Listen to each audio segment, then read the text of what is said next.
Molweni, ndidinga uncedo ke apha ke ngoku. Ndinemali yam.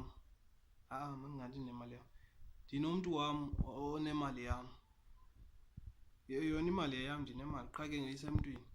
Ke ngoku uze ndifumane le mali lena funeka aqale afe ke ngoku lo mntu lo. Ke ngoku nantso ke ingxaki ngoba akafi ke ngoku, oko ndimlindile afe akafi.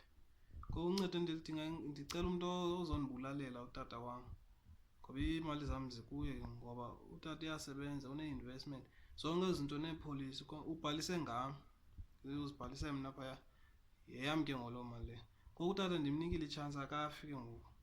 And ixhala lam linye uba ndiyafa kuqala mna imali yam ndingekayityi, andifuni ke loo nto leyo.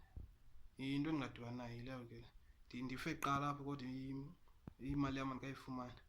Ngoku ndicela nje umntu onondibulalela utata, ndiyacela.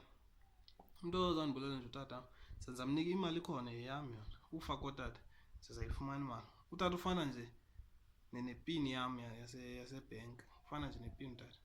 Ngoku xa uyokhupha imali ebhenki uzofumana imali yakho funeka uqale ufake ipini. Ke ngoku ukufa kwakhe kuzofana noba yipini yam ndiyokhupha imali zam.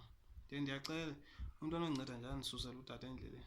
Ngoba akade afe lo mntu, ndimnikile itshansi ndicinga ubana uzawufa ndikwazi ufumana imali zam. Akafi tu ke ngoku, hayi. Ixhala ke ngoku uba ndife kuqala ndingayifumani le mali, hayi ayinokwazeka loo nto. Ziimali zam ezi. Ngoku ndiyacela umntu ozawundibulalela utata ndikwazi ufumana iimali zam. Ze ndizambhatala nyhani. Ndiyacela bantu baseSouth Africa.